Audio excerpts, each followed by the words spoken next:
જો આપણે જોઈ લીધું સિસ્ટમ અને સરાઉન્ડિંગ. સિસ્ટમ કોને કહેવાય કે જે થર્મોડાયનેમિક સબસ્ટન્સનો સ્ટડી થતી હોય એને સિસ્ટમ કહેવાય. એની આજુબાજુનું જે એન્વાયરમેન્ટ છે કે જેની સીધી અસર સિસ્ટમ પર થતી હોય તેને શું કહેવાય? સરાઉન્ડિંગ કહેવાય. હવે છે ટાઈપ્સ ઓફ સિસ્ટમ. શું છે? Types of system. પ્રણાલી. ગુજરાતીમાં સિસ્ટમને પ્રણાલી કહેવાય અને પર્યાવરણ. પ્રણાલીના કેટલા પ્રકાર છે? 3. બરાબર છે. પહેલી સિસ્ટમના 3 પ્રકાર: ઓપન, ક્લોઝ, આઇસોલેટેડ. ગુજરાતીમાં એને કહેવાય ખુલ્લી, બંધ અને નિરાળી. જો ઇંગ્લિશમાં યાદ રાખશો તો સારું પડશે. બરાબર છે. હવે હું તમને આ બધી વસ્તુ સમજાવું છું કે ઓપન, ક્લોઝ અને કોને કહેવાય. બરાબર છે. ઓપન સિસ્ટમ કોને કહેવાય? તો આપણી પાસે હું આ ફિગર દો ને કોઈ જગ્યાએ તમને જોવા નહીં મળે. આ દાખલા તરીકે એક સિસ્ટમ છે. બરાબર છે. એ સિસ્ટમની અંદર એક તો દળ છે અને એક ક્યુ છે. આ બહાર જે છે એ સરાઉન્ડિંગ છે. બરાબર. અને આ શું છે? સિસ્ટમ છે. બરાબર. હવે ઓપન સિસ્ટમ કોને કહેવાય? એમ એટલે શું છે? દળ. અને ક્યુ એટલે શું છે? ઊર્જા. જે સિસ્ટમમાં દળ અને ઊર્જા બંને સિસ્ટમ અને સરાઉન્ડિંગની વચ્ચે આપ-લે થતી હોય. મતલબ હું સમજાવું છું. દળ અને ઊર્જા, પહેલા ગુજરાતી વાળા સમજે છે. દળ અને ઊર્જા બંને સિસ્ટમ અને સરાઉન્ડિંગની વચ્ચે આપ-લે થતી હોય એટલે દળ બી અહીંથી બહાર જઈ શકે. બરાબર છે. ઊર્જા બી અહીંથી બહાર જઈ શકે. તો એને શું કહેવામાં આવે છે? Open system. A system in which mass and energy both are transferred from system to surrounding.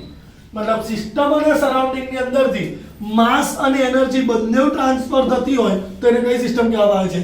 Open system. કોઈ એનું એક એક્ઝામ્પલ તો આપું તમને. તમારા ગેસ પર એક તપેલી મૂકી પાણીની, બંધ નથી કર્યું, પાણીની તપેલી મૂકી. બરાબર. તમારા મમ્મીએ એવું કીધું કે શિયાળો ચાલે છે તો કીધું ચાલ બેટા નાહી લે. તો કે હા હું ગરમ પાણી મૂકી દઉં. બરાબર. ગરમ પાણી મૂકી ને ફ્રી ફાયર રમવા બેસી ગયું. બરાબર. એટલે શું થશે? પાણી કેટલું ગરમ થશે કઈ ખબર નહીં. ગેમ પતશે ત્યાં સુધીમાં તો પાણી બધું ઉડી ગયું હશે. પાણી હતું એ કોણ છે? માસ. બટ વધારે ગરમ થઈ ગયું એટલે જતું રહ્યું અને એનર્જી બી બંને જતી રહી. આપણું તપેલું છે જે એ છે એ સિસ્ટમ છે ને બહાર ગયું એ પાણી બી જતું રહ્યું ને. પાણી પણ સમય સાથે જતું રહ્યું ને. તો એટલા માટે માસ બી ગયો ને એનર્જી બી ગઈ. એટલા માટે એને કઈ સિસ્ટમ કહેવાય? ઓપન. એટલે માસ અને એનર્જી બંને સિસ્ટમ અને સરાઉન્ડિંગની વચ્ચે ટ્રાન્સફર થાય તેને કઈ સિસ્ટમ કહેવાય? Open system. પછી એ ઓપન સિસ્ટમનું રિઝલ્ટ એટલું જ આવે કે હમેથી ગાળમ ગાળી ચાલુ થઈ જાય. મમ્મી કહે કે બા હજુ સુધી નળો નહીં, આમ નહીં, તેમ નહીં. કેમ? કે પાણી જે બધું વેસ્ટ તો ગયું જ, હાથે હાથે ગેસ બી ગયો. બરાબર છે. બંને ગયું. સમજમાં આવે છે? બીજી સિસ્ટમ ક્લોઝ સિસ્ટમ. એની ફિગર દો. આ ફિગરથી તમને ખબર પડી જાય. હવે તમે મને કહેશો આમાં માસ કોન્સ્ટન્ટ રહેશે, ખાલી એનર્જી જ આપ-લે થાય સિસ્ટમ અને સરાઉન્ડિંગમાં. આનું એક્ઝામ્પલ શું? તો તમારી મમ્મી તમને એવું કીધું કે ભાઈ ચાલ ભાત બનાવી દે, રાઈસ.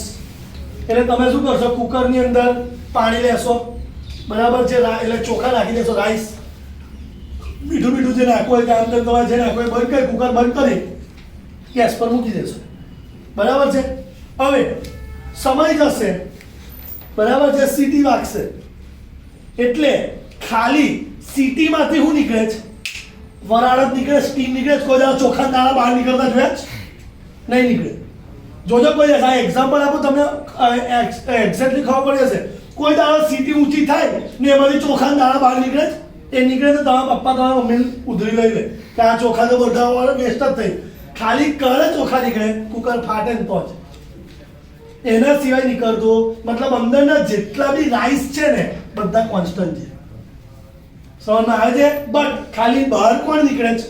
એનર્જી. તો એટલે કઈ સિસ્ટમ કહેવાય? કે જે સિસ્ટમની અંદર માસ કોન્સ્ટન્ટ રહે બટ એનર્જી એકબીજાને ક્રોસ કરે સિસ્ટમને સરાઉન્ડિંગમાં, તો એને કઈ સિસ્ટમ કહેવાય? Close system. હવે ત્રીજી છે આઇસોલેટેડ.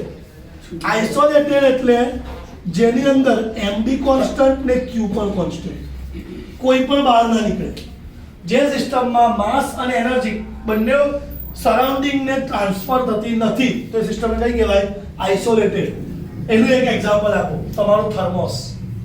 થર્મોસની અંદર સવારમાં 7 વાગે ગરમ ચા ભરો અને 7 વાગે તમે લેશો તો એ તમને ગરમની ગરમ જ મળશે, પણ એ ખાલી 24 કલાકમાં, પછી એ ઠંડી થવા માંડે છે. એટલે વાસ્તવમાં આઇસોલેટેડ સિસ્ટમ શક્ય નથી, એ થોડા સમય માટે જ હોય. બરાબર છે. ઓપન ખબર પડી ગઈ. ઓપનમાં શું થશે? ખાલી બંને ટ્રાન્સફર થાય. ક્લોઝમાં શું થશે? માસ કોન્સ્ટન્ટ રહે, એનર્જી ટ્રાન્સફર થાય. બે આઇસોલેટરમાં શું થશે? બંને કોન્સ્ટન્ટ રહે. બરાબર. આનું એક્ઝામ્પલ થઈ ગયું, આનું બી થઈ ગયું, આનું બી થઈ ગયું. થઈ ગયો. તો આ 2 માર્કમાં તમને પૂછાય છે. હવે આ તમને એમ જ લખતા આવડી જાય. આ મેં જે બોલ્યો ને એ વસ્તુ આપણે લખવાની છે. સમજી ગયા? કશું કઈ નહીં. ઓપન પહેલા તો આ લખવાનું કે સિસ્ટમના 3 પ્રકાર છે, ઓપન, ક્લોઝ અને આવી રીતે દોરી દેવાનું. નીચે ડેફિનેશન લખવાની. ઓપન સિસ્ટમ લખવાનું કે ભાઈ જે સિસ્ટમની અંદર માસ અને એનર્જી બંને સિસ્ટમ અને સરાઉન્ડિંગમાં ટ્રાન્સફર થાય તો તેને શું કહેવાય? Open system. આ આકૃતિ દોરી દેવાની. એક એક્ઝામ્પલ. એટલે 3 લીટી ડેફિનેશનની, 1 લીટી 2 3 લીટી આની 6 ને એક એક્ઝામ્પલ 1 ના 7 7 તાલી 21 આ દોરો 5 26 એક પેજ ભરાઈ ગયું. 2 માર્ક પાક્કા. યાદ કેટલું રાખ્યું? ખાલી આટલું જ. આ લખવાની ટ્રીક છે. બરાબર. હવે છે પ્રોસેસ, પ્રક્રિયા. પ્રોસેસ કેટલી છે? 3 ને 3 6. હવે આને હમણાં હું તમને જો અમારા મટીરીયલમાં બતાવું ને તો આ મટીરીયલની અંદર આ તમે જુઓ તો એમ જ કોમામ જતા હોય, કારણ કે ચાલુ કઈ રીતે અહીંથી જુઓ. બરાબર. અહીંથી આ 1 આ 2 આ 3 બરાબર ને આ 4 પેજ ભરીને છે એટલે એમ જ કોમામ જતા હોય. એટલે સમજી લેવાનું. પછી આપણે રીતે લખવાની પહેલા અહીંથી આ પછી બતાવો. પહેલા આઇસોથર્મલ. આઇસો જે દેખાય ને પહેલા થર્મલ બારીક કોરિક. આઇસોથર્મલ એટલે શું? જે પ્રક્રિયામાં પ્રોસેસ. હવે પહેલા તો પ્રોસેસ એટલે શું સમજીએ, પછી એના ટાઈપ્સ જોઈએ. પ્રોસેસ કોને કહેવાય? તો સિસ્ટમમાં ચેન્જ આવે તો એને શું કહેવાય? Process. Change in system it's called a process. પ્રણાલીમાં ફેરફાર થાય તો એને શું કહેવામાં આવે છે? પ્રક્રિયા. તમને હું બતાવું. તમે કુકરની અંદર પાણી નાખ્યું, ચોખા નાખ્યા. ચોખા પહેલા કઠણ હતા. પાણી નાખ્યું, ચોખા નાખ્યા, કુકર બંધ કરીને ગેસ પર મૂક્યું, તમને શું મળે છે? રાઈસ મળે. ભાત પોચો જાય. તો સિસ્ટમમાં ચેન્જ આવ્યો તો ભાત મળ્યો ને. સમજમાં આવે છે? એટલે એને શું કહેવાય? પ્રોસેસ. કુકર એ સિસ્ટમ. બરાબર છે. કુકરની આજુબાજુ એ સરાઉન્ડિંગ અને અંદર ભાત બન્યો એ પ્રોસેસ. બરાબર છે. પ્રોસેસનું પહેલું આઇસોબારિક. જે પ્રોસેસની અંદર ટેમ્પરેચર કોન્સ્ટન્ટ હોય. કેવું હોય? સમતાપી. આઇસોથર્મલ એટલે તાપમાન કોન્સ્ટન્ટ. જે પ્રક્રિયામાં તાપમાન કોન્સ્ટન્ટ હોય તેને શું કહેવામાં આવે છે? આઇસોથર્મલ.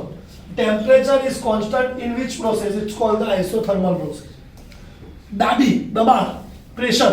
જેમાં પ્રેશર કોન્સ્ટન્ટ હોય તેને શું કહેવાય? આઇસોબારિક.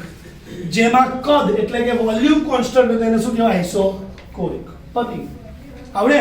તાપમાન કોન્સ્ટન્ટ હોય તો સમતાપી, દબાણ કોન્સ્ટન્ટ હોય તો સમદાબી એટલે પેલું સમકદ. એટલે કે આઇસોથર્મલ એટલે ટેમ્પરેચર કોન્સ્ટન્ટ હોય, બારિક એટલે પ્રેશર કોન્સ્ટન્ટ હોય ને આઇસોકોરિક એટલે વોલ્યુમ કોન્સ્ટન્ટ હોય. હવે છે એડિયાબેટિક કે જે પ્રોસેસની અંદર Q = 0 કોઈ હીટ ટ્રાન્સફર થતો ના હોય એને સમોષ્મી કહેવાય. શું કહેવાય? જે પ્રક્રિયામાં હીટ ટ્રાન્સફર થતો નથી તો તેને શું કહેવાય? એડિયાબેટિક. થઈ ગયો. હવે રિવર્સિબલ, ઇરિવર્સિબલ તો તમને ખબર છે. પ્રક્રિયકમાંથી નિપજ મળે, નિપજમાંથી પાછી પ્રક્રિયક મળે તો એને રિવર્સિબલ કહેવાય, અને ના મળે તો એને ઇરિવર્સિબલ કહેવાય. પતી ગયું. આવડે?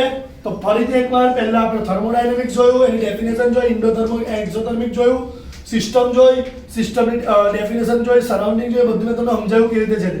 ટાઈપ્સ ઓફ સિસ્ટમ જોયું અને ટાઈપ્સ ઓફ પ્રોસેસ. આ આપણું 20% ચેપ્ટર પતી ગયું. આવડશે આટલો કમ્પ્લીટ? નથી.